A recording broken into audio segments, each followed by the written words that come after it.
Hey guys, it's breakfast time here at Mike's kitchen, and I just thought something a little bit crazy, but I made the egg bites the other day, and I thought to myself, well, I've got a couple left in the fridge, what do I do with them? So I'm just rough chopping some green onion right now. I got the egg bites, and I'm just going to quickly chop them up. It might seem a little bit weird, but basically I'm reconstituting my egg bites into more of an omelette. They've got everything they need in there. I'm just chopping them up. We'll throw them in.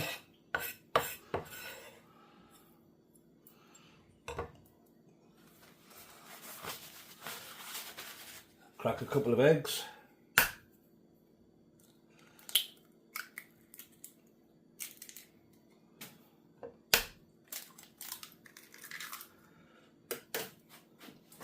And we'll just give this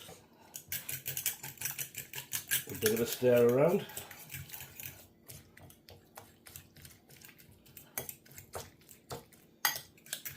Just kind of freshens things up a little bit. And then we're going to cook that off again in the pan.